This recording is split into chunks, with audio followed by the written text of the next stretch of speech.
Hello, everyone, and welcome to the first live podcast, or I don't know how it's called, live video of Beauty and Priest. My name is Max, and meet the beautiful Joanna. Hello. So very quickly, what we try to do here is simply, in a way,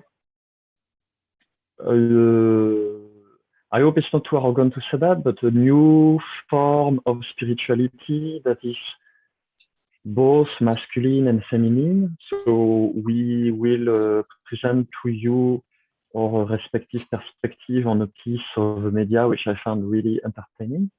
But I've seen, and I am proposing to Joanna, to watch together and then to comment. All right. We're gonna get right to it. I'm gonna share my screen and sound. And, all right.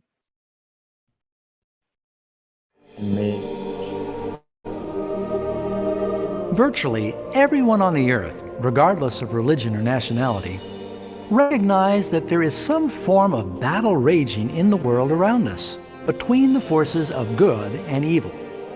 A colossal struggle between light and darkness, truth and error, oppression and freedom, right and wrong, and ultimately, life and death. Don't you agree, Joanna? It's a battle. He's an interesting spokesperson for the topic, I will say. He has a bit of a look of a shoe salesman, but I will look past this.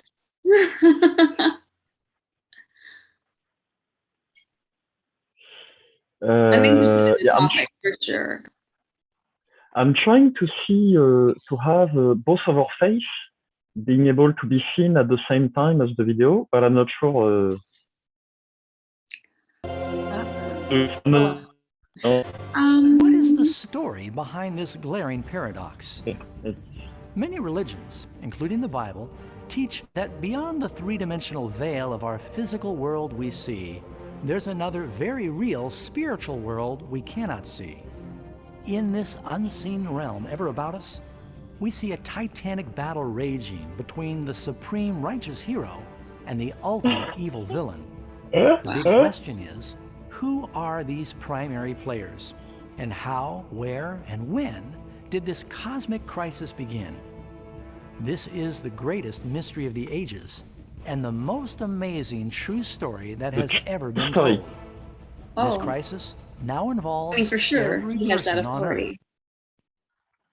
Yeah, I like that it's framed as like it's the true story, as like there's no doubts, this is the truth.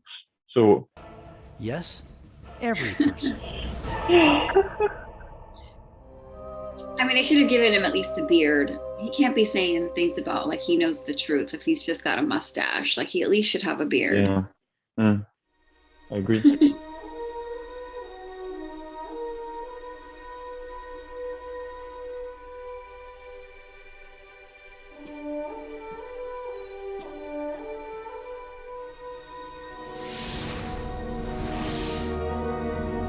I like it's a cosmic battle, It's like it's not on Earth, somewhere in the sky.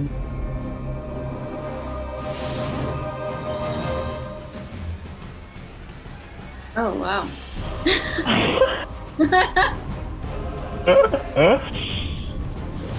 So they have a lightsaber. That's pretty cool. That's a win.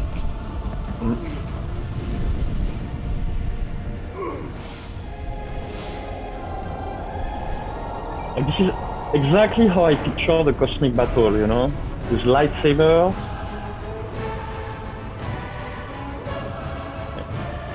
Who is this guy?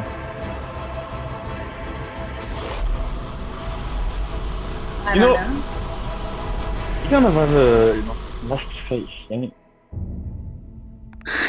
Human history has been riddled with scenes of war. The background reminds me a bit of like Scientology, but it's like this kind of like a new, modern steampunk vibe with like ancient Christian writings. What do you think?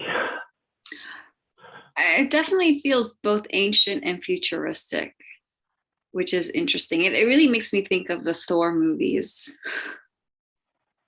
you know, where they're like, I don't even, Athos, oh God, I'm not even gonna pretend to say the name, whatever, the Zeus and Thor live, and Loki, you know what I mean? Oh yeah, like a peplum or something, right? Yeah. Like you can clearly see he doesn't look like he belongs in that environment. It's just, but anyways, let's see what he has to say. Okay. Every person has experienced conflict. But to understand the origin of evil, we must travel back in time to the very first war of the universe, because this battle did not occur on Earth. Before our world even existed, there was a war in heaven. Even the words war in heaven sound like the ultimate paradox. It's almost unimaginable to us that there could be a battle and strife among God's perfect beings in paradise. What could have caused this celestial conflict? Thankfully, an ancient book called the Bible gives us enough details so that we can piece together the astonishing account. Although tragic, it's also an incredibly tender love story that reaches down through the ages, personally touching you and me and every individual on Earth. So, our story begins long ago in the very capital of the universe. Just with all what he just said, heaven that it was certainly filled with presupposes a lot of angelic beings of God. Under the Creator's just and loving government, all of heaven enjoyed an existence of happiness and perfect bliss. The Supreme Prince of Heaven and Commander of the angels was the all-powerful and loving Son of God. Of course, Most know with him white. by the name he took when he came to earth, Jesus. He was one in purpose and mind with God the Father. Heaven, under the compassionate rule of Father, Son, and Spirit, Look proved at to be that a place of wonder, peace, and joy. To carry out the commands of God, the Trinity was surrounded by a virtual ocean But of like the countless design of the ministering place is spirits called seraphim and theatric, cherubim, no? or more Like, commonly, just known I give as them angels. big threats. These powerful and intelligent creatures Those are the found their cherubs. greatest joy Those in are all doing the the angels. bidding of the Almighty. But God created one extraordinary angel to serve as leader of the entire heavenly throng. The Bible tells us that his name was Lucifer, which means light bearer. Lucifer. This cherub was the greatest. Are they trying to get people to convert to this religion? Because it looks super ridiculous. Like, obviously, it's a Christian-based thing, but I mean, is this really their marketing piece? Yeah, I mean, in a way, I find it pure in its intent. It's like it's trying to like make something simple and entertaining out of this story, but in a way that's kind of almost like ridiculous. I mean, it's ridiculous, but it's cute at the same time. I don't know how to explain it. And this guy seems like so passionate about what he's saying, so into it. There's almost like a naivete to it,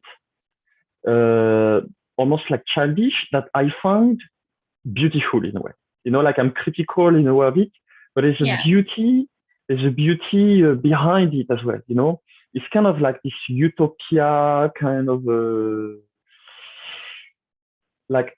You know, when I consider, you know, like many Christians or like Jehovah's Witness, it's like they often present themselves as like, we're the pure ones. We're like absolutely pure white, and everything else that's not us is evil, you know. And so this dichotomy of like, okay, this guy is well presented, polite and everything, but they're still like, oh, these bad guys. We are good guys, bad guys. You know, kind of this way of thinking that I think, in a way, is toxic. But when you see it like that, it's still kind of a like if I was a child, I see this, I would be completely taken by the mythos, I believe. Well, I mean, like you said, it's like kind of like it's made for children or something, for people who just have these presuppositions or whatever, to even ask this question of the origin of evil. It's kind of like, you know, that phrase where they say, if a tree falls in the woods, does it make any noise if there's no one to hear it? It's like, what do you mean the origin of evil? Because to see and to identify something as evil requires an observer.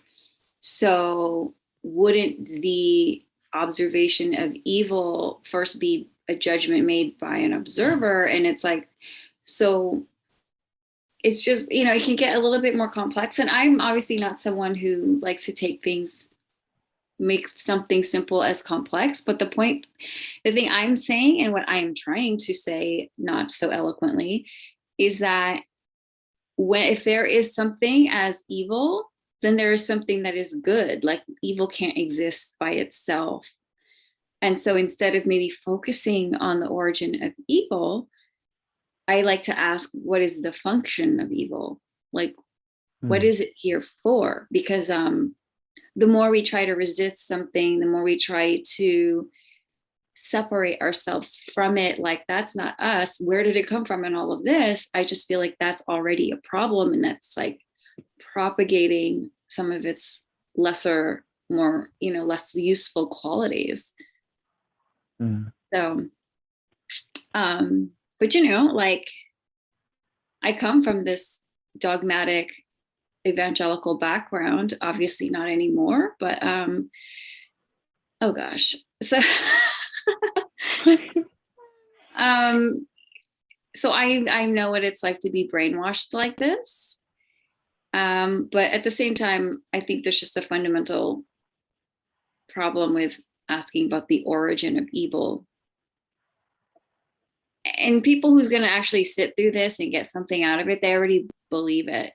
I don't think this is meant to convert anybody. This is kind of like as a little pacifier, I feel. I just can't see how this could convert anyone, you know?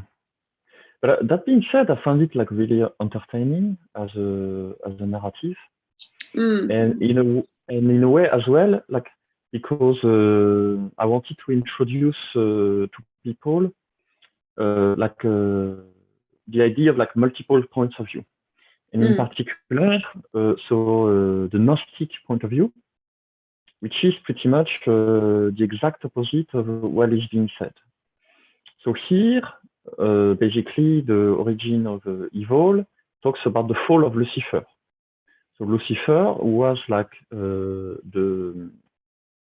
let's say the top dog amongst the angels, like the organizer, the holiest of holies, but eventually grew kind of arrogant, and then wanted to take the place of you know, the Lord, you know,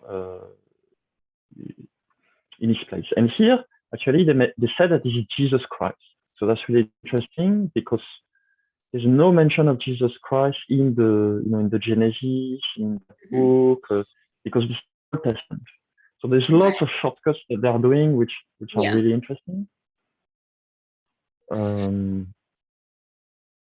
And Jesus died when he was 33. That guy looks at least 40.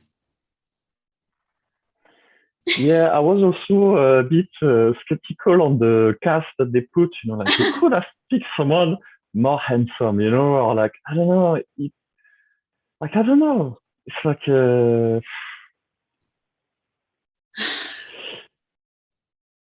well, you know, again, I don't think it's like meant to attract new flock. I think it's just meant to sustain the current flock. Yeah, I mean, I don't know how much budget they have, but still, it's really good quality. I mean, visually, it's really interesting. Like, I find visually it's fascinating though. You know, it's like the swords or whatever. Like the one who designed the video and put this together, it's like there is some proper talent behind it. I do like and there's that. There's a freshness to it. I don't know, there's something cool. It reminds me a bit of Scientology, like the colors, the themes, something like that, you know.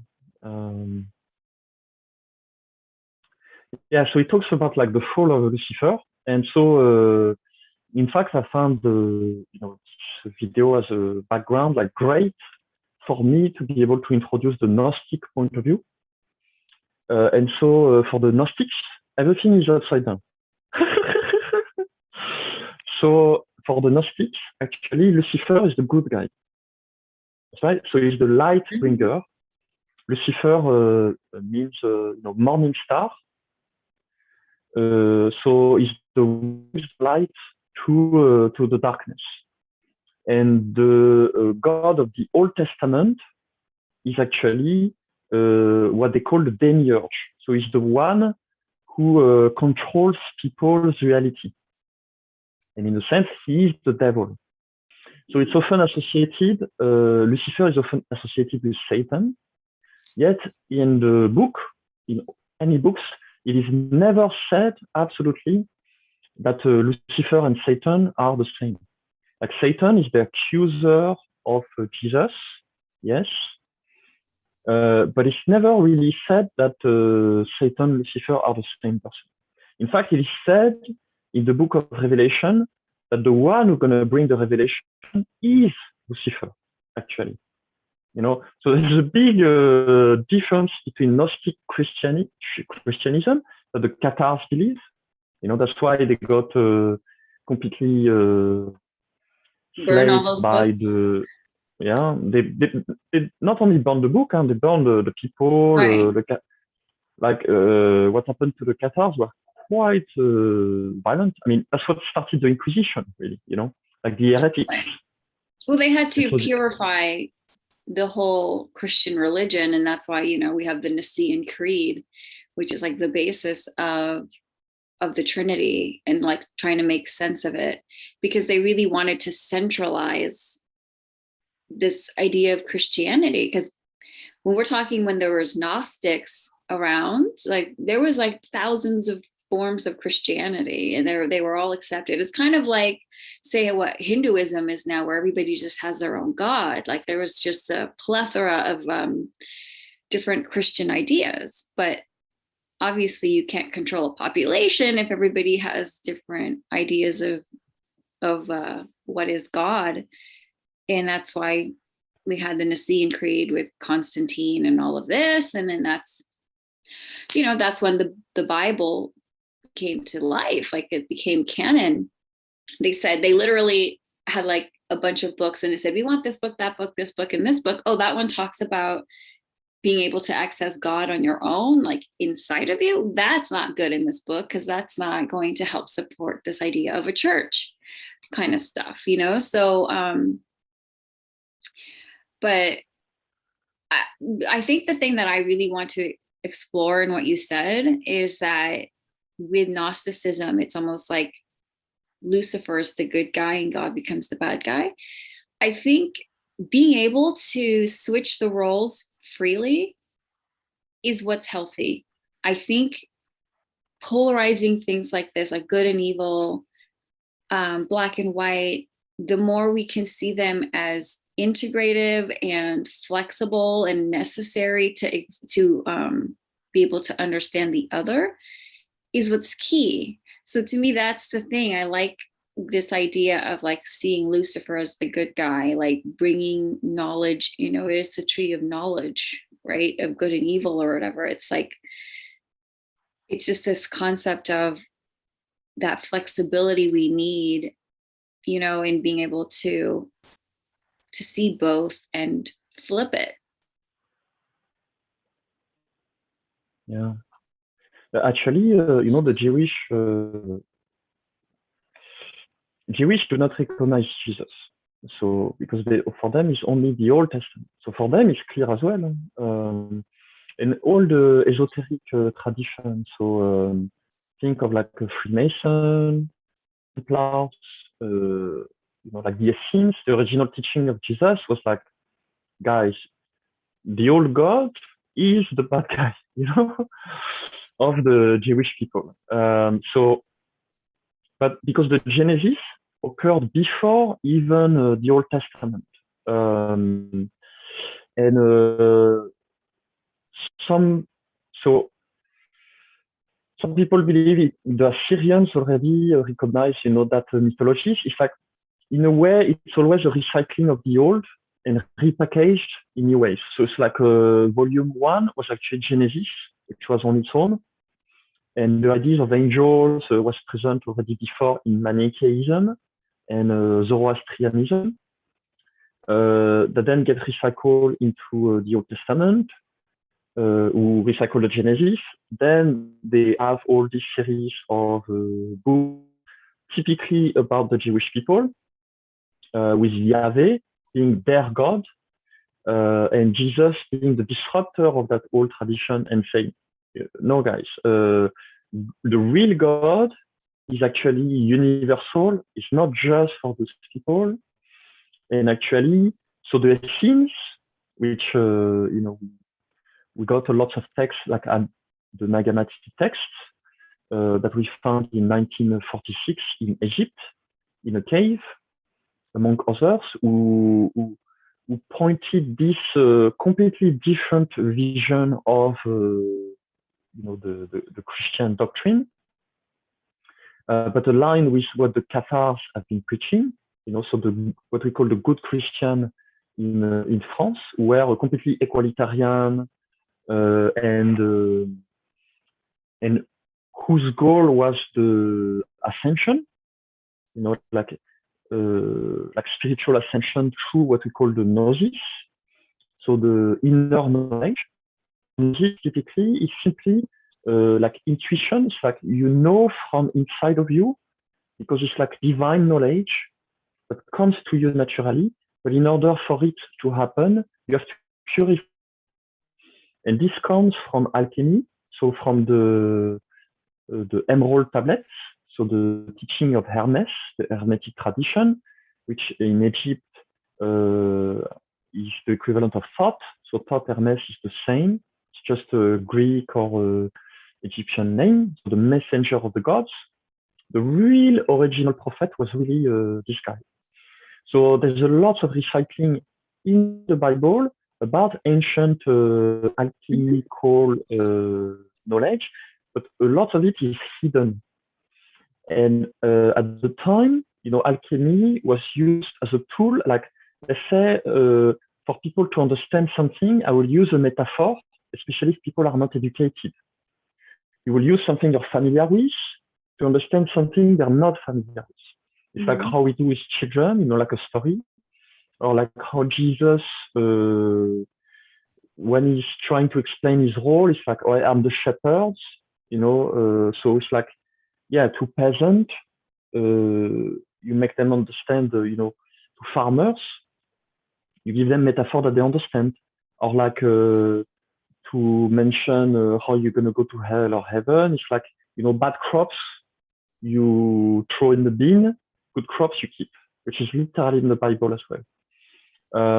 So at the time, it's like the use of metaphor was very proeminent to help people make sense of things. And in a way, it makes a lot of sense. In a way, it's kind of both poetic, but it means something. But if you don't have the key of decryption, and that's why the alchemists hide a lot of things.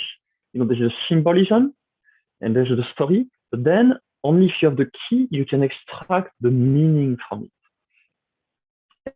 So you read the Bible, but you do not have the right key, actually your interpretation will be completely different than what was originally intended. So we're going to into a chapter that I think I would like to just put the sound, and that's the one of the beginning, the real beginning of Genesis, Adam and Eve. So we're gonna watch that for 5 minutes, and then we can comment. The sixth day saw the introduction of a vast and diverse multitude of land animals. From the giant elephant to the tiny chipmunk, each found a home in the new planet and a place to live in harmony with the rest of creation. And also on the sixth day, God created man. Then God said, "Let us make man in our image, according to our likeness." And the Lord God formed man of the dust of the ground and breathed into his nostrils the breath of life, and man became a living being. The Lord God planted a garden eastward in Eden, and there he put the man whom he had formed.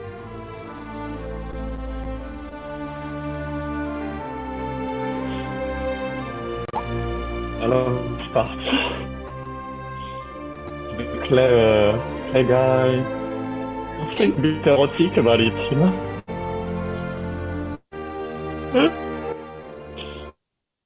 It's both poetic, but I don't know. Like he didn't have to literally make it out of mud.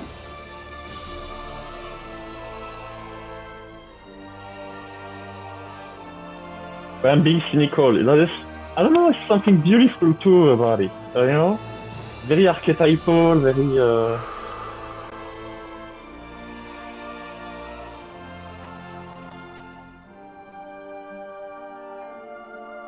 So that's funny that, okay, it's like God is Jesus Christ, it's the same for them. Right. What a tremendous honor to be made in the likeness of Likeness of God, God. to be a free-thinking, self-governing individual. In the beginning, man was not aware of his nakedness. This was likely because prior to sin, he was clothed with glory and light. So that's really interesting. It's like prior to sin, he was with glory and light, but he was dressed, which is really interesting. You know, it's like the idea that as soon as you undress, that's the sin begins. Yeah, I mean, that's just so much shame on the body. Like, I mean, obviously there's just a lot of things that are, because we're not believers at watching this that are like, are you serious? You know, but if you were a believer, you'd be like, yeah, that's right. You know, this would resonate so much with you. And, you know, that's the interesting thing, right? There's two different ways to watch this video. And obviously through the frame of like, through the lens of what I believe now, it's like, I just find it unfortunate.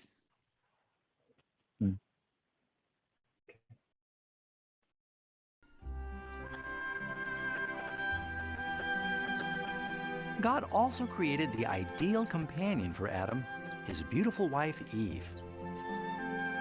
I like the cast though. I like Eve. I like that they both seem, I don't know which race they are, but like mixed race. I think good type. I like this. The joyful pair were placed in a magnificent And it's really beautiful. flawlessly Actually, designed to enhance their happiness. I love the composition. And the other creatures of the earth was also given the divine privilege of procreating in their own image. It was the intention of God that the human race would retain dominion over this perfect paradise forever. Yeah, so that's the part, you know, like have dominion, you know, over this perfect place forever. So that's the part where, you know, I think as a belief system, you know, to have human be granted, you know, dominion over all the plants and the animals and everything, maybe that's not really healthy, and maybe that could be one of the reasons for the fact that we are destroying the planet. Yeah, in fact, Yuval Noah Harari said a lot of that in his book Sapiens, where it was like, that's when shit really got messed up, right? Because back in the day, like animals were revered. You know, in India, they will not eat a cow, right? So like, it's not the truth that, I'm just saying that you're right. Like there's this belief that we are dominions over the land, like we have dominion over the land and every other living thing is quite perverted. you know, it's only caused destruction to have this feeling of I am better than, because it doesn't stop over other animals, and people start saying I am better than this group of people, because now it's just a matter of equating a group of people to animals, right? I mean, that's how we were able to massacre a bunch of indigenous people, by treating them as though they were animals. But you can't see a people as less than, as though they were animals, unless you think animals are less than human. So yeah, it is, to me, that's the origin of evil, is this idea that you're better than as opposed to connected to, right? So that's, for me, is the origin of evil. Yeah, I agree with you, actually. Eternally happy and healthy, they'd work with the Although I would say God's maybe garden while enjoying origin of the evil is affection really and hard companionship to of all the creatures under their pinpoint care. exactly where. Right. It's just a word, first of all. And that maybe Our first parents' experience was vastly different from the world today. It's difficult to comprehend. Roses had no thorns. Well, I think insects did not bite or the reason sting, why it's hard to and lions comprehend and lambs would is gently the frolic. human brain wants to compartmentalize things. It wants to separate things. It wants to divide things. It doesn't want to see things as just all inclusive and all together. That's where the confusion comes in, is like wanting to categorize things as opposed to just understanding it as life. Yeah, I mean, this in a way becomes really clear when you start considering other people's mythologies. So, for instance, if you consider Maui, you know, like it's completely different landscape. So you live on an island. What's your belief system? In Satan, evil, but their perspective on things, they have this idea that, like, okay, Maui is a trickster, so he done some noticing as well, and that's why some things are bad. But for them, what's bad is like it's unhealthy, you know, or polluted, but it's unhealthy. There's no this conception of good and evil. Like, can you imagine a world where just people don't consider good and evil? It's not a thing for them. In fact, before Manichaeism, it was not a thing for people. Even in the Old Testament, when bad things happen, it's just because they did not listen to God, to their God. But what existed is the sense of shame, you know. And I believe the first time that the word evil had been used, and the meaning of the word evil, and I checked, is uppity. And it has been used the first time to designate the inhabitants of Sodom and Gomorrah. So the Sodomites, where we get the Sodomites. So in the story of David and Goliath, so David eventually becomes a king, and they go to Sodom, and where you know, like Sodomites, so they have anal sex and they have lots of orgies and stuff like that. Because at the time they didn't have the same, you know, like moral taboos that we have. You know, in Rome, ancient Rome, the orgies, in Greece as well. It was very custom. But suddenly, it's like with this perspective, it's like this is evil. You know, this is sinful.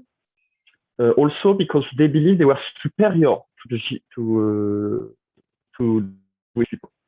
So they were richer, but in a way, it's like what you would call debauchery. It's like rich, but engaged in like a very promiscuous behavior.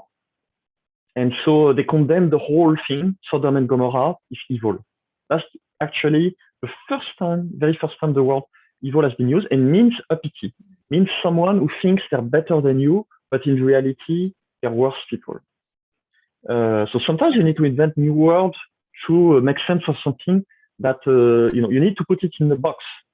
And actually, the very first time this box has been put was there, but then it's like, how do you plug this concept into something larger and increase the mythologies? And by the time it gets enriched, and so it's like a Arabic phone. It's like it loses some of its original meaning, and eventually it's like created her in provided her paradise home. This is an important part. So Eve ate the forbidden fruit. Forbidden fruit, right? And soon after persuaded her husband to do the same. Adam could have chosen to remain loyal to God, but he put his love for his wife above his love There's for a part God. with the snake that will... And his power and wisdom. She found this appealing. After all, the fruit had apparently given the snake the ability to speak. What other powers might it give her? And so even though she had just met the serpent, she trusted. See, snakes aren't evil in Eastern cultures. Snakes are actually quite holy in a lot of ways. That's interesting. So it's very interesting. I love this idea of being able to turn things upside down, because that's what we need to be able to do. We need to be able to be flexible with these concepts like good and evil, and, you know, shadow and light. So I'm fascinated with that, right? Like in Western culture and Western dogma, we have like the snake being like the devil and evil, but like in India, I mean, it sits on the top of the head of Krishna, or I might be getting that wrong, you know, but like snakes are revered. They're powerful. So I think that says a lot about the human race when we can be inclusive and just see things from a holistic perspective of like, yeah. So what is the function of evil is my question. Yeah. Yeah, I mean, I don't know. That's, I mean, it's difficult to say in a very concrete manner, to answer something as big and as vague. You see, that's the problem. There's ambiguity about. If there's ambiguity about what it means, then anyone can make up whatever story about it, because it's not precise, it's not crisp.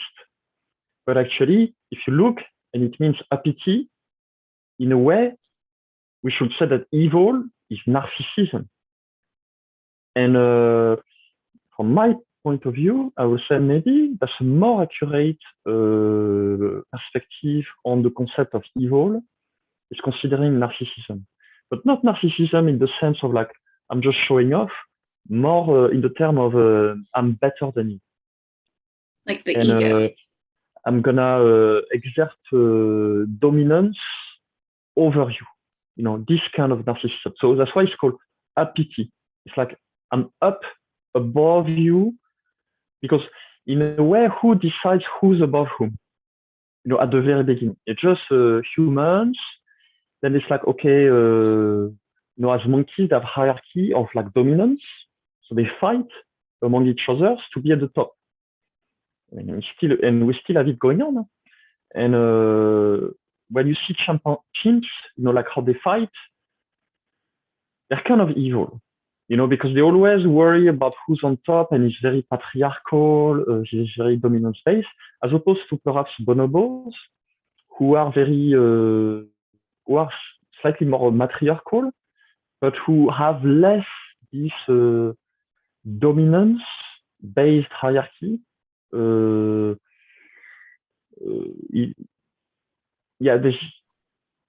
could say it's more even, it's a lot more equalitarian society. And so it seems like... Yeah. I'm sorry, go ahead. No, please go ahead.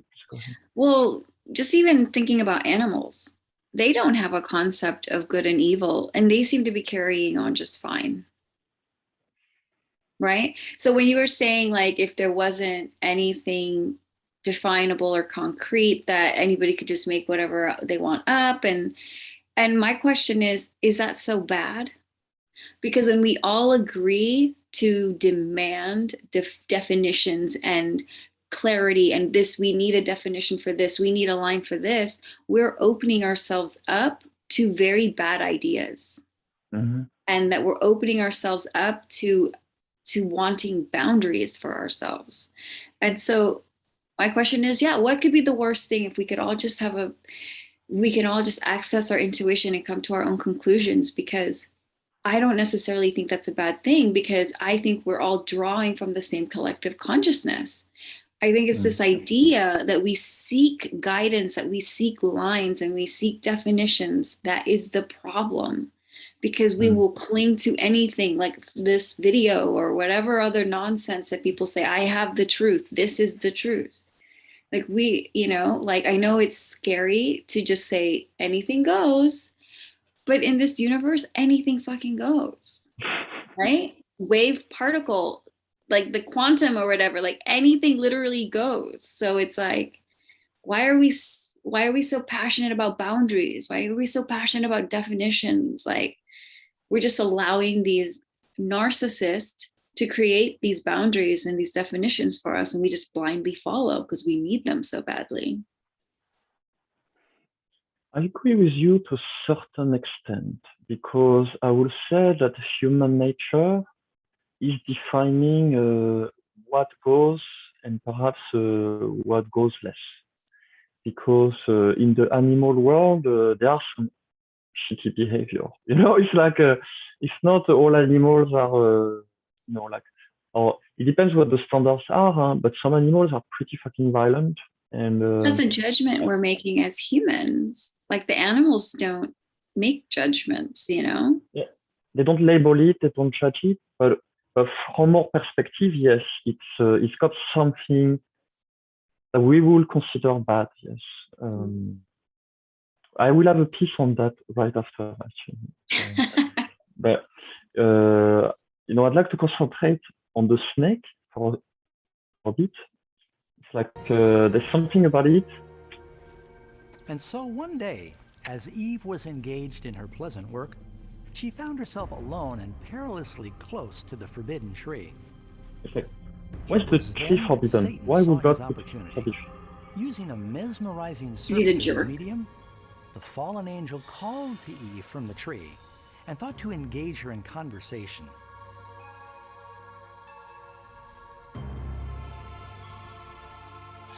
His charming words were carefully calculated to instill a distrust of God. Trust God, okay.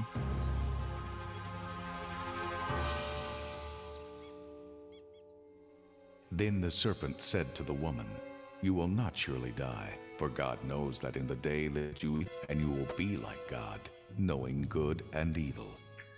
So it wasn't a lie. Yeah, so that's the irony. It's like she did not die, and they did not die, actually. But what happened is like from now on, you will be ashamed, of being naked. And like, oh, that's interesting. So I would like to offer another interpretation, Like, let's say, if I was a snake, but a metaphorical one, not a physical one, because that's the idea here. It's like, it's a snake, it's a bad person, it's got venom, the way that he speaks.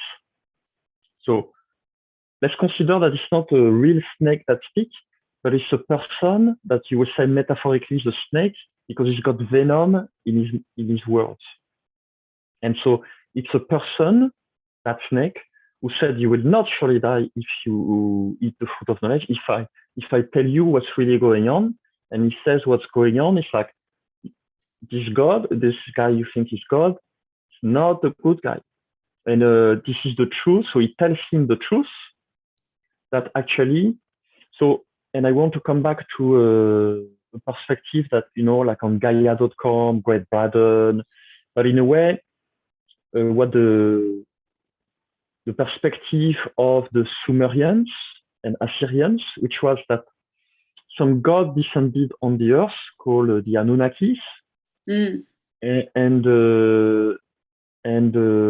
the two main gods, one of them was Enki, one of them was Enlil, and so Enki is like the one who so they kind of created humanity based off that mythology by some kind of manipulation, like, so they believe potentially it's like genetic engineering. Yeah. I take some monkey, I take some other genes, poof, I make humans. So it will kind of explain like why we're so different still in nature to monkeys, and we have this incredible capacity for imagination. That's really typical to us humans and language. You know, we still have our leap beyond other animals. So what they believe in this, idea is like extraterrestrial, and that's not me making this up. This is Sumerian beliefs.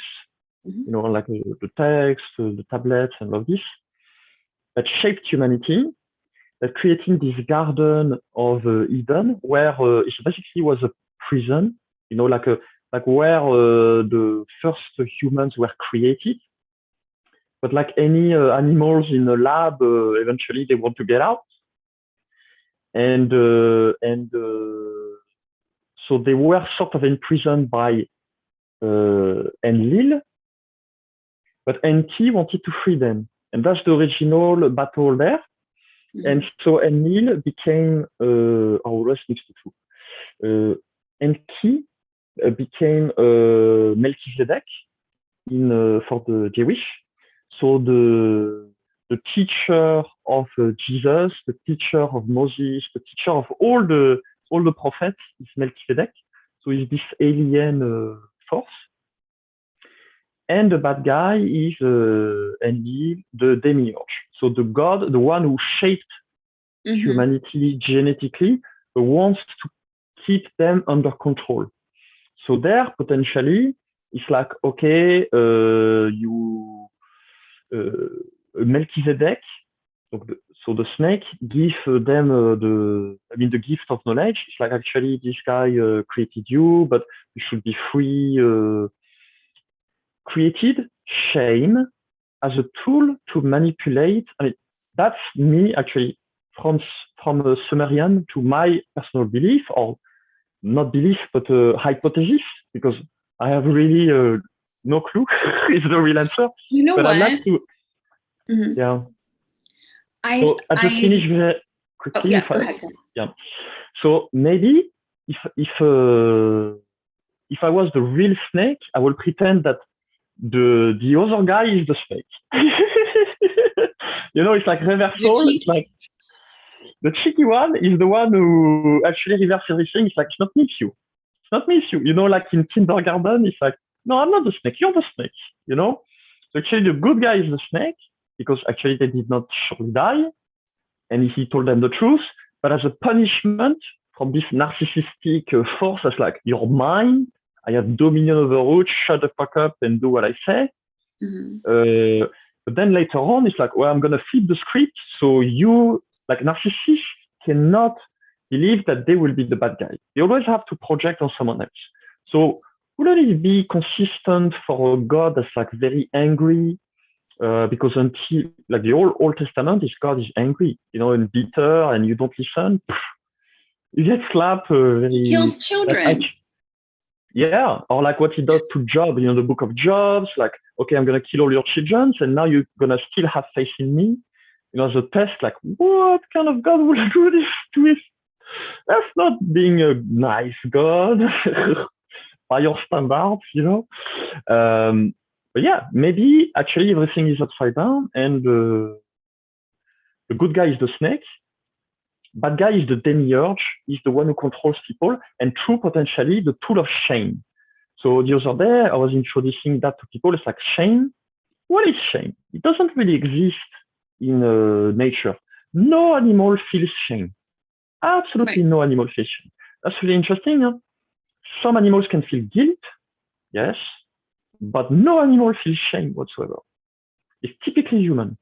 It's typically a mental construction that, you know, it started with, you shall do this. It's like a force from above that has ideological dominion over you. That's like a dogma you ought to respect. You don't really know why. It's like the problem of shame. It's like shame. We don't really know why, but it's social. It's a social mechanic to align people around a same thing. Yeah. Right. That's why I was saying, like, with definitions and our openness to them really opens us up to bad ideas. But if we just allow ourselves to be open and entertain different ideas, I don't necessarily think that's a scary thing, because we're going to be all drawing from the same consciousness, like this collective consciousness where there's real truth. You know, we can all eat from this tree, as opposed to just allowing some God to tell us what is what. So you were talking a lot about like Enki and all of that. I don't know if you've heard of spirit science, but they have these wonderful animated epics that talk about the origin of the cosmos. I think I might have shared that link with you before, but that's how I became familiar with all those stories. And it's really interesting, actually. Like we're talking like 2-hour, 6-hour animations of these Sumerian tablets that are so fun to watch. And you know, it all began, first of all, like human race was created to mine gold, right? Or to be servants to the gods, because they needed gold for their planet or something. But and I mean, all of this is just, it could just be myth and analogy for something that is true. And in fact, I was meditating on this, or just it came to me recently, where, like I said, we all draw from the same collective consciousness. And when I think about science, and when I think about story or creation and creativity, you know, when we have stories that talk about good and evil, and there's intricate characters, and there's scenes and scenarios that are basically telling the same thing, same story as science, when like the Big Bang and all of these things, and atoms and electrons and negative and positive charges and all of these things that can be explained through math and science, is actually also can be explained in stories. So for me, it's like, it's all coming from the same place.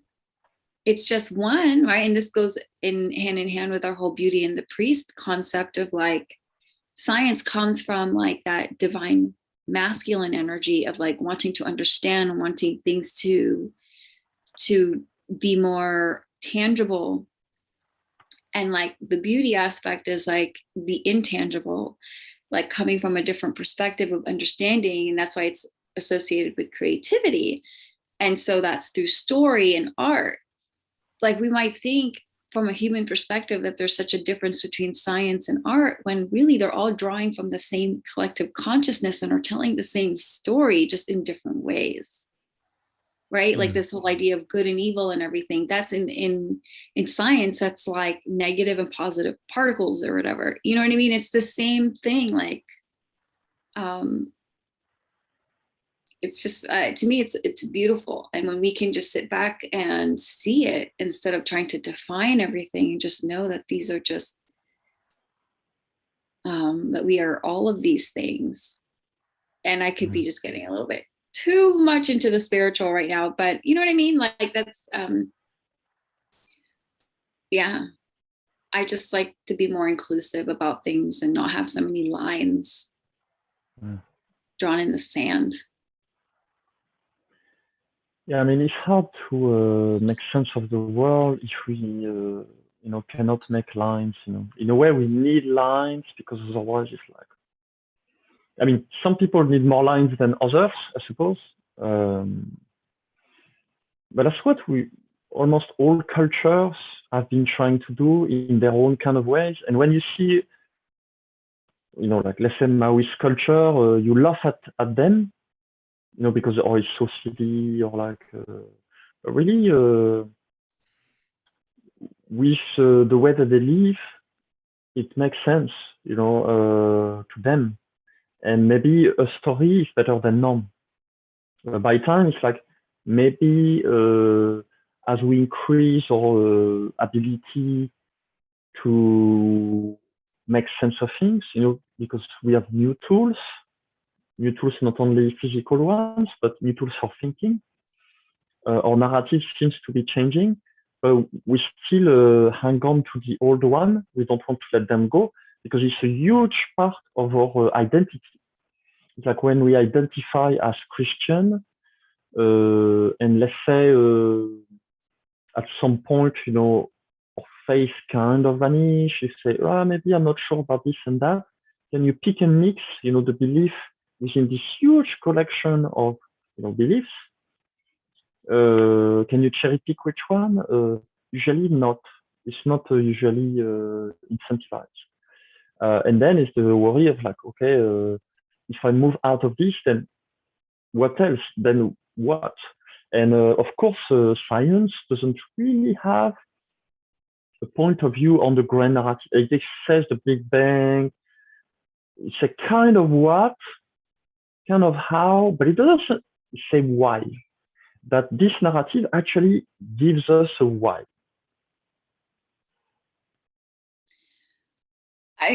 And that's the thing. Why do we need a why? Right? Like, you mentioned identity. And for me, maybe that's the problem, is a limited identity. When I identify as American, you identify as French, but really we're just humans. And why would we identify and base our lives solely on just our location? It seems obnoxious. It's just a physical locality. And so, when we think about the power of having identity, and why would we want to limit that? It's like, to me, that's where our intellect functions through, is this identity. Identity could be like ego. It's like, I am this, I am a woman, you are a man. And of course, we don't just give ourselves identities, we give other people identities. And therefore we think, now we've defined that person, now we know who they are. How could we ever, we don't even know ourselves. How could we ever say we know someone else, right? So I think it's because of identity. And the more we can widen this sense of identity and see ourselves as, I identify with the cosmos, as opposed to, I am an American, I am a woman, I am a Filipino, I'm whatever else we say that just limit us and give a narrow scope for our intellect to work. That's the problem. And I think we need to stop and drop all of these freaking labels and just be like, yeah, I identify with the fucking cosmos. Yeah, I would agree to this. I just think it's hard for many people to do this process. Yeah, it's hard because it's identity. It's like our blanket. It's like, well, then who am I? And that's scary for people to not be somebody. But you know what you are? You are an accumulation of life in your own perspective. And that in and of itself is big enough, like no one's seen life through your eyes. It makes you unique, but it shouldn't make you special, right? Like we are all the same in that we are unique. And we don't need to be special. We don't need to be better than. We just need to understand that in and of itself, just being alive and just having gone through life and have this, not just intellect, but something separate than animals, that they don't have this consciousness. Why do we need to be more than this? Like, why can't we just sit here and just marvel at that? Yeah. I sort of had I pondered a lot about this question of identity and who am I?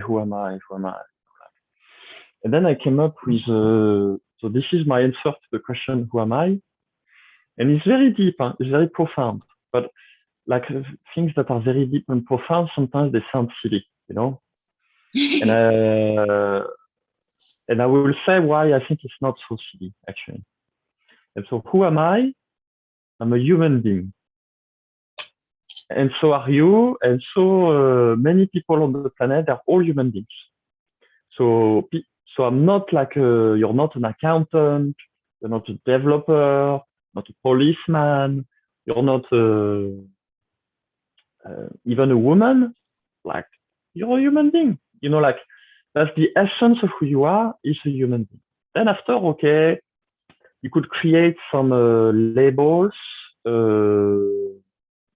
behind this, but fundamentally, you're just a human being. Like even the CEO even Elon Musk is just a human being. You know, Jesus Christ, probably just a human being, you know?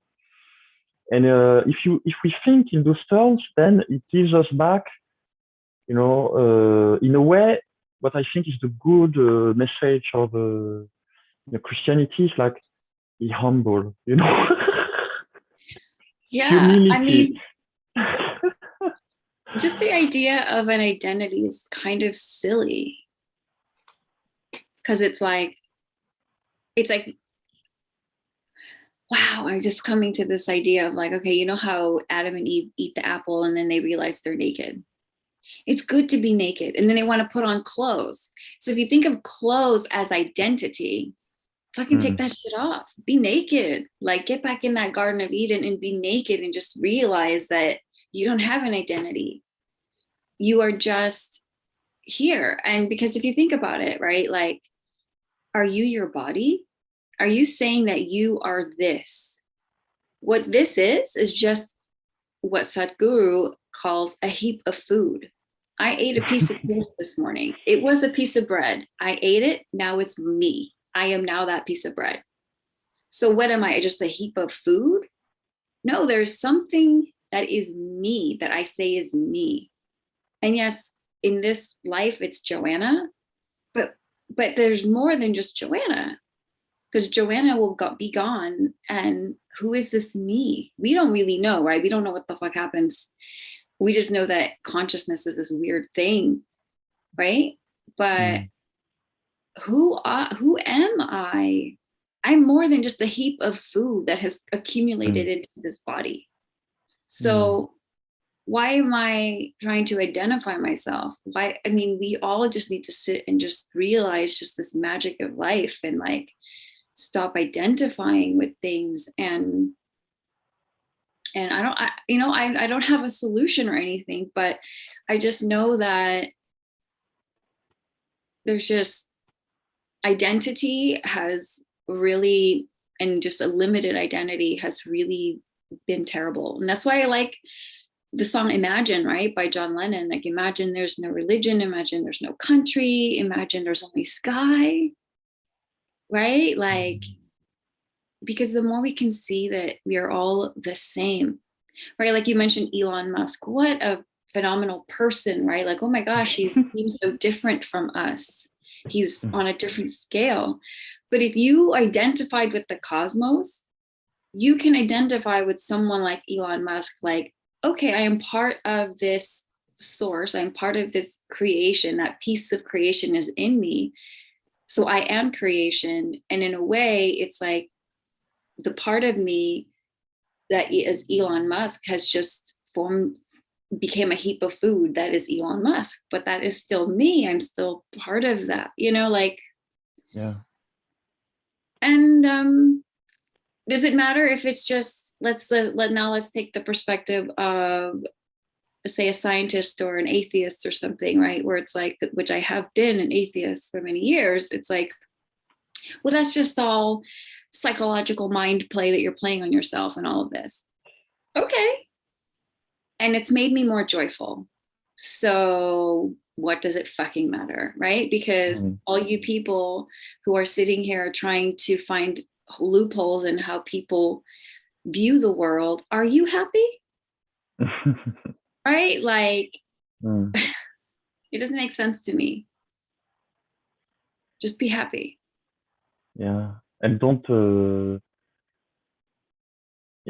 put your problems upon others, I suppose. It's a big, but I see in a way, the battle. Oh, so it comes to the next piece that I would like to show you. so actually, I try to take, and that's the exercise I want to offer to our viewers. Is like seeing the world from different perspectives. So we had a perspective that was very metaphysical, very fantastic, I would say beautiful, very mythologic. So now I would like to share almost the exact opposite of that. Literally, so a perspective that's like a completely as pragmatic as one can be. And it's offered to us by a guy I absolutely adore and recommend. And I think he's very underappreciated. And sometimes, I like to qualify good people, like our quality piece of information. And I think if there is a guy who can help us make sense of our morality and how to live better, I think it's this guy. So his background is like he studied monkeys in the wild and lots of different monkeys. And he studied the relationship between biology and behavior. And there's a whole free course available online for free on YouTube. It's Stanford lesson on behavioral biology. And it's a gold mine of information. And it's one of the best ways you can make sense, I think, of human behavior. So I would just like to share this piece, and after, I think we'll have some talking points. Sounds good.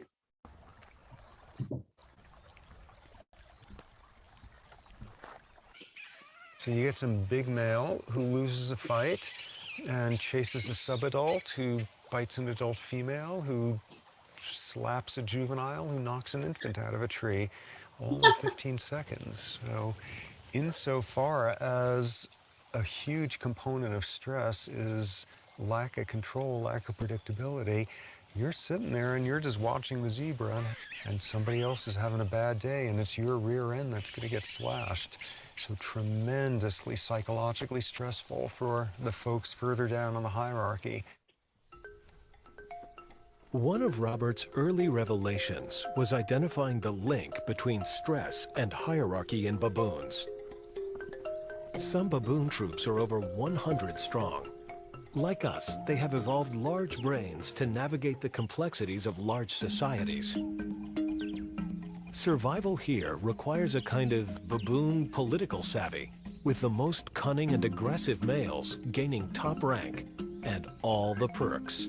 Females for the choosing, all the food they can eat, and an endless retinue of willing groomers. Every male knows where he stands in society, who can torture him, whom he can torture, and who in turn the torturee can torture. Well, this sounds like a terrible thing to confess after 30 years, but I don't actually like baboons all that much. I mean, there's been individual guys over the years who I absolutely love, but they're these schemy, backstabbing, Machiavellian bastards. They're awful to each other.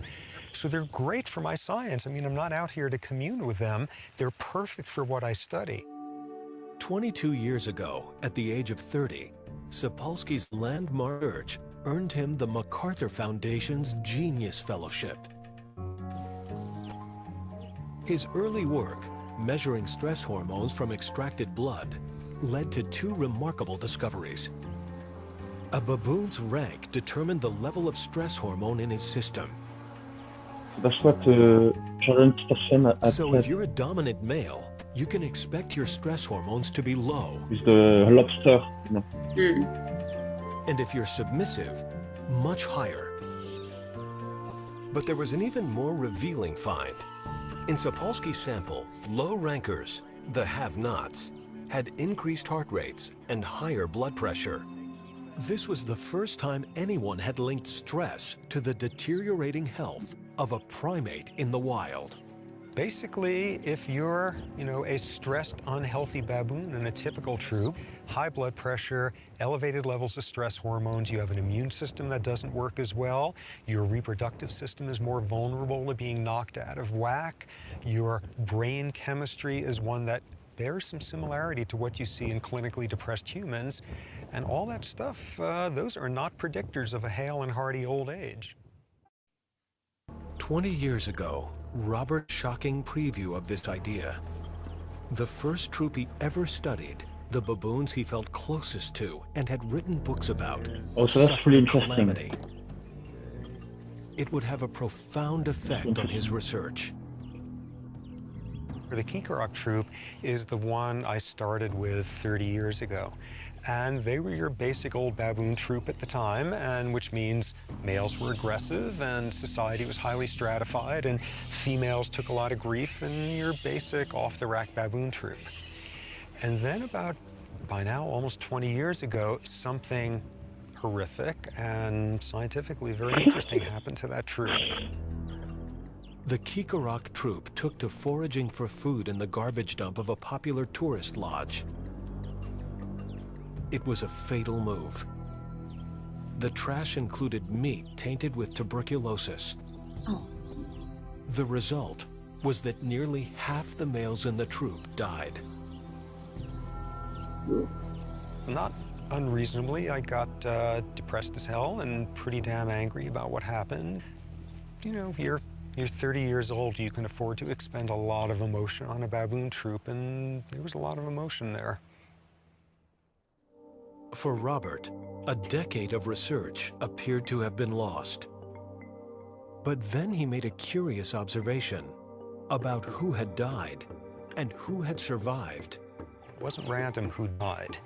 In that troop, if you were aggressive, and if you were not particularly socially connected, socially affiliative, you didn't spend your time grooming and hanging out, if you were that kind of male, you died. Every alpha male So was all the gone. bullies got to eat, The and all the Kikarak bullies troop got had to been die. transformed. And what you were left with was twice as many females as males, and the males who were remaining were, you know, just to use scientific jargon, they were good guys. They were not aggressive jerks. They were nice to the females. They were very socially affiliative. It completely transformed the atmosphere of the troop. That's cool. When male baboons reach adolescence, roam, eventually finding a new troop. And when new adolescent males would join the troop, they'd come in just as jerky as any adolescent males elsewhere on this planet, and it would take them about 6 months to learn, we're not like that in this troop. We don't do stuff like that. We're not that aggressive. We spend more time grooming each other. Males are calmer with each other. You do not dump on a female if you're in a bad mood. And it takes these new guys about 6 months, and they assimilate this style. And you have baboon culture, and this particular troop has a culture of very low levels of aggression and high levels of social affiliation. And they're doing that 20 years later. That's really interesting. Oh, I have so many things. Okay. So like I was saying earlier, right, with science and art, seemingly dichotomous, but for me, the same, because they drop on the same collective consciousness. So with the bonobo, with these baboons, you know, where like the hierarchy and all of this, and yes, it's like a representation of people, but not just in people, right? We look at planets and those heavenly bodies. Why is there a sun? Why can't we all be the center? Why is there something that's got to be in the middle, right? There's almost like this hierarchy of structure in our in just life in general. There's an atom, there's a nucleus. Like that's just the part of nature. There's no sense in arguing this. So in that case, it's like, yeah, hierarchy can be considered bad from a human perspective, but it just exists. It just exists. And now when you think about what happened with these baboons, and that there was this evolution where something natural happened and occurred, that it changed their whole culture and just how they organized their life and their society.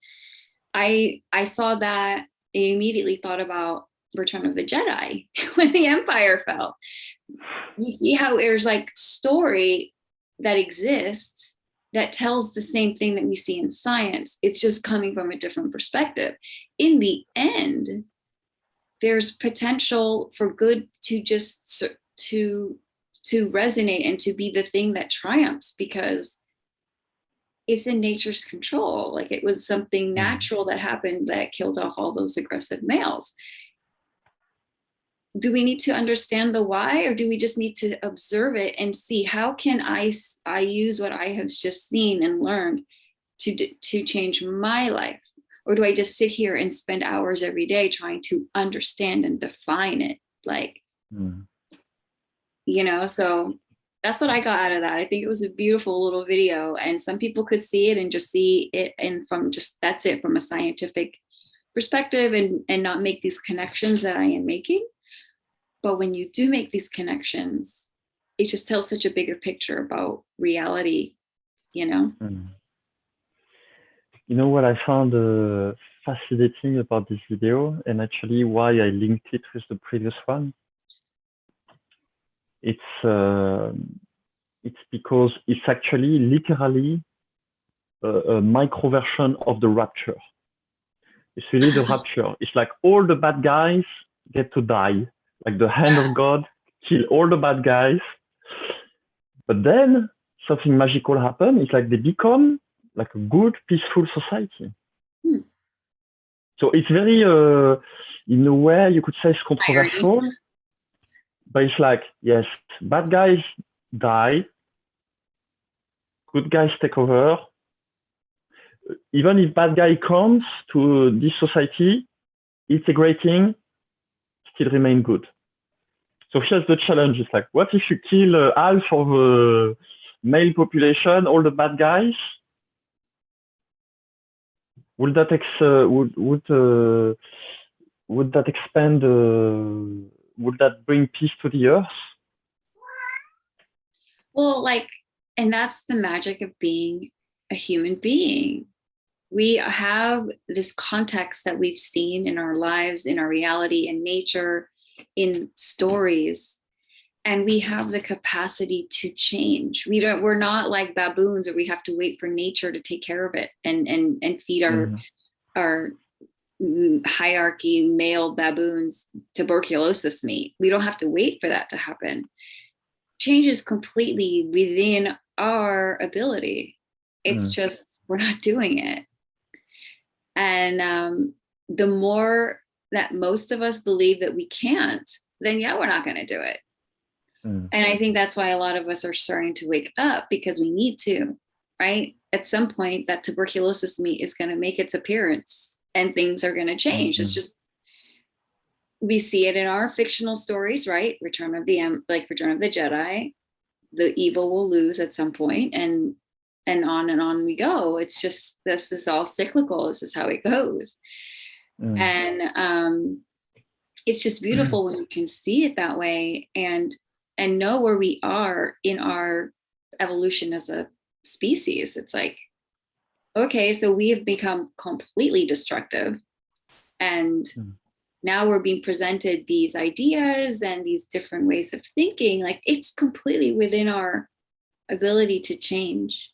It's just, we're not making those changes. Yeah. I mean, you will want to change without killing, people. Yeah. Right? But in a way, it's inscribed in our psyche. As a child, it's like you're a hero. You're gonna kill the bad guys, and it's gonna solve the world's problem. And many of the wars happen in this perspective in mind. It's like, let's just kill the bad guys, and then we get peace. But it's a different context, there and war, because if you kill all the bad guys, then aren't you bad guy too? Right. That's why that doesn't work. I don't think it would have worked if, let's say, the bottom half would have ganged up and killed the top half. I think he would not have had the same dynamic at all, because then the females and you will still have a fear culture. Like, you do something wrong, be careful, because you're gonna get ganged up. Right? It's gonna still promote a culture of fear. Here is like almost like a weird incident, like a rapture in a way. Like, I don't expect the rapture gonna happen to the earth, but there's a kind of like divine justice, like beauty in the mythos, of that, of like all the bad guys get, like purification from the top, etc. But how can we like go beyond, in a way, like wisen up as human beings and say, okay, how can, let's say, the bottom half simply maybe either walk away, like pragmatically speaking. Let's say if it was this tribe, like those baboons represent humanity, and they're nasty, but kind of like humans.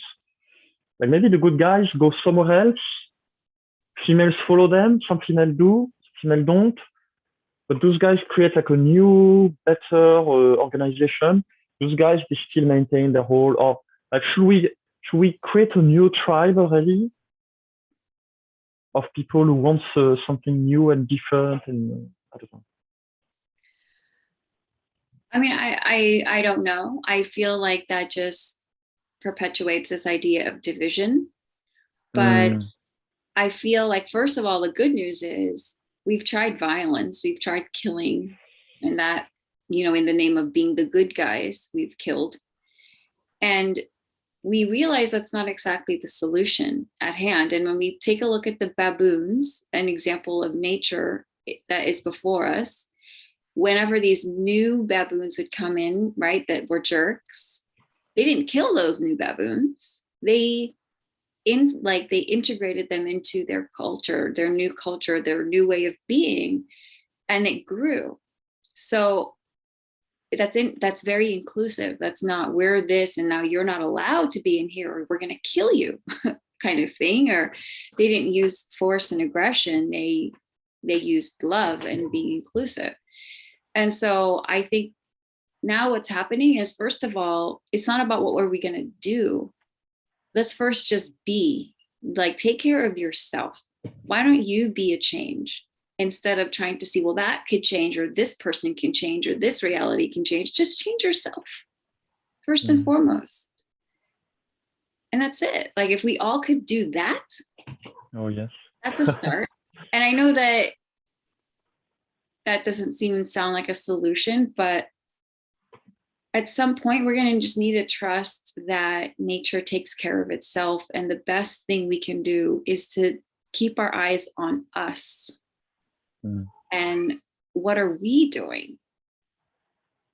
You know, and the rest will take care of itself. You will be inspired to do something, and at the very least, that's it. Like, look at yourself. I know it's so simplistic, but it's simple but not easy. It's simple but not easy. You know, like some people don't really want to look at themselves, and because they may not like what they see, and perhaps subconsciously they know it, and that's why it's so difficult to deal with your own shadow, because it's like the shadow survival is predicated upon the fact that is hiding, that is in.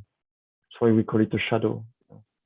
And so that's why we have this propensity for self-deception, because there's things inside of us that perhaps everyone has, that's not so perfect, that some people really don't want to see.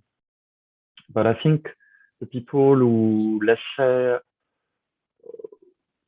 I don't know if there's like a spiritual hierarchy, but let's say who are more advanced spiritually or emotionally, at least, they have done this work of considering that perhaps they might have been the problem sometimes, and work on that.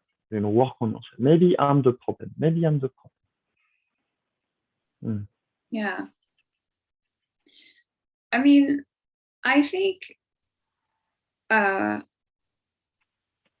where I'm speaking for myself, I just feel like where I have been and where my mind has been is that there isn't even anything, such a thing as good and bad.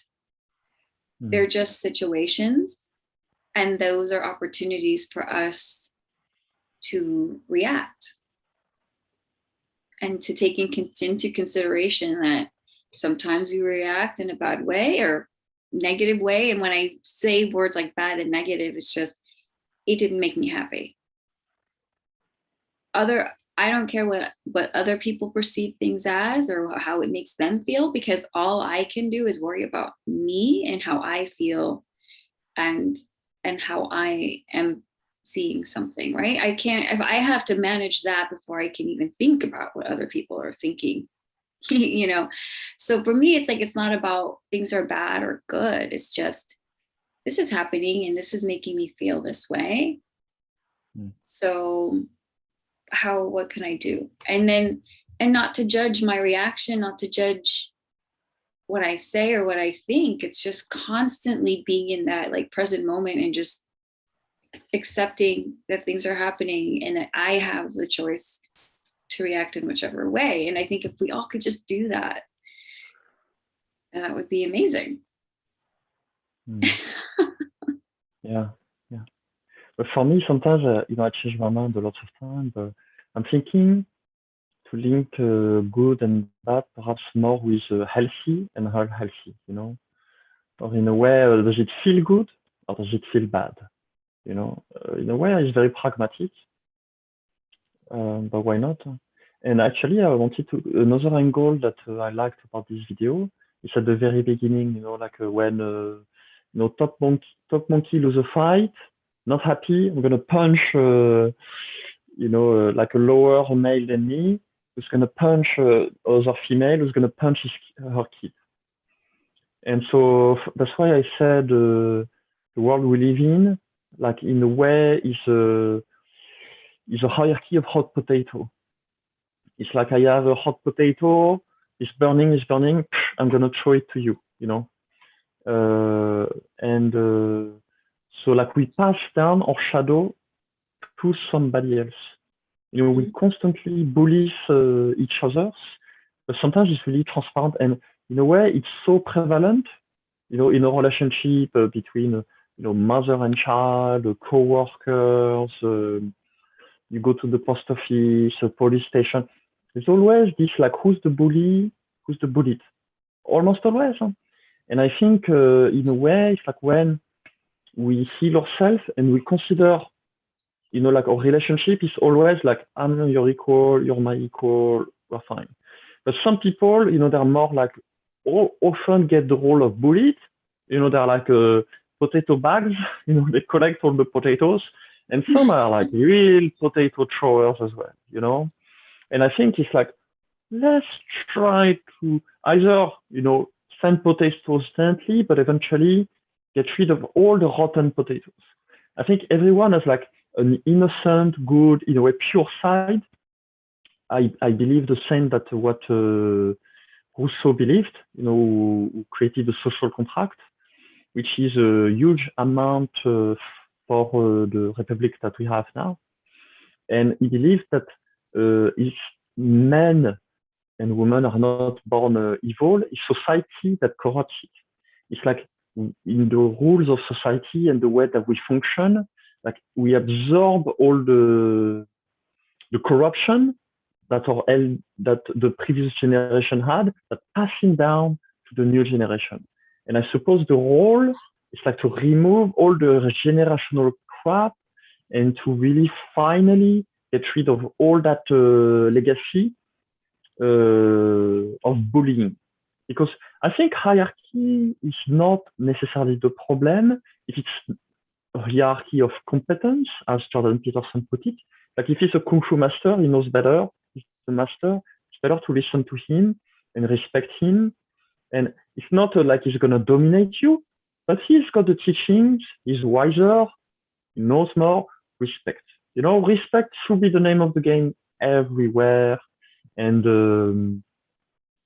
yes, it's not about like, let's move beyond dominance point, dominance and like, I'm better than you. And I'm gonna put my insecurities upon you because I need to let go. And this is transparent. But by phrasing it, I will hope that some people perhaps will consider it as a possibility that they project their own potato upon someone else. Yeah. I like what you're saying, right, about hierarchy being based on something different. And I think that's not even, it's good to talk about it. I just feel like it's naturally going that way as it is. And I think we're all as a species starting to realize it, right? Like that all of that aggression and all of that fire and all of this dog eat dog mentality isn't serving us as a species. It's serving some. And those some are the people that are going to be most resistant to the change that is inevitable and that is happening.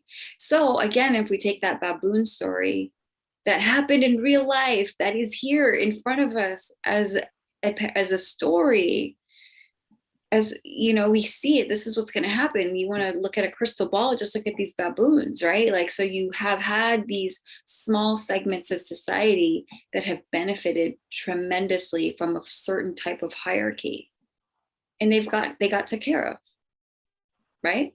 Nobody had to do anything aggressive. It just happens because that's what happens in the universe. Things get sorted out, right? Like, and those baboons got taken care of, and then something new emerged. That's going to happen for us. And you can fight and think, well, no way. Like, you can tell nature what's possible and not possible, but that would be completely ignorant, because what is possible is none of your business. It's none of your fucking business. You are just a human speck, right, in the cosmos. I mean, you are both nothing and you are everything. Put it that way. It's like, it's yeah, like if you just look at the baboons and what you're saying, like you're talking about like the new type of hierarchy. It's like hierarchy isn't necessarily bad. It's like, no, and it's not necessarily good. It just is. It just exists, right? Like, why do we have a sun? Why does everything get to revolve around the sun? We can ask that and have we posit lots of things and lots of meaning out of it, but in the end it just is. And yeah, the way we've been going, there's been a very small segment of society that have been beneficiaries to this, and unfortunately for them, they might have been there and they are there, they're enjoying everything at the expense of everybody else, but things are going to sort itself out, and they are going to be the ones that aren't going to get invited to the new. It's not a threat. It's not me thinking I'm better or whatever. It's just, look at the baboons. Okay, so we arrive at like an hour and a half, as we said. This would be roughly the time that we will keep our audience. And I think more than this, then people would get tired. It's already like, to get the attention of an hour and a half from someone is very well appreciated. I don't think there's much watching us. I can see like the stats. There's no one right now, but it's gonna be recorded. I think it was good though. Well, like maybe a bit of self-reflection before we part ways. What do you think? How did we do? I really enjoyed it. I think I was definitely nervous, but I like that we took that step of just putting whatever this work is out here. And while we didn't have like a huge audience, that's not really the point, right? It's not the point. It's the point that we did it. And I want us to keep doing this. This is very interesting and a good use of our time, I think. And I like the format of maybe watching something and discussing it. I think that's a very good way to start a conversation. Maybe what we could do is plan ahead of time and say, we're going to watch this, and then watch it individually and then pick segments out of it that we want to discuss. Might be a good way, as opposed to watching something, live that's really long, just as a suggestion, unless it's something really short, like a little 5-minute video or whatever, just because, like you said, it's only an hour and a half. Yeah, that sounds good. Like we're still beginners, and I like to be always a beginner personally, and because you always learn, you can always go up, and there's a kind of beauty to the way non-professionalism, like, but still quality, but non-professional. Like when I hear musicians like Ravi Shankar, I think he's not professional. He's more like in the flow, in the zone. Because I found some videos where people are too professional, kind of boring. Maybe he's got some place, but I think perhaps, and that's my invitation with those videos, actually a bit of humanity, a bit of like It's not perfect, but it's perfect, not perfect. Right. Well, I think there's more emotion to that, right? Like when we're talking about this transitioning from a new model, a new type of hierarchy, it's like we want to just not focus on the checklist of like, is there good lighting? Is there this? Or are these people credentialed or whatever? It's, you can check all those boxes off, but if you don't have that other ingredient of passion, of just of something else, like a desire to really share a message, as opposed to a desire to just be in a spotlight, then people can't feel that. And now we're moving into a place, a time where people want to feel. They don't want to just think. Yes. So I think that's the difference. Even though there's people that watch this whole thing, I know it will grow. We have something to say. Yes, absolutely. I have so many things to say that I wish people would simply pay attention. And I feel, in a way, a bit frustrated that because I'm trying to simplify things as much as possible, and maybe I look with my hair the way I look, people do not take me seriously.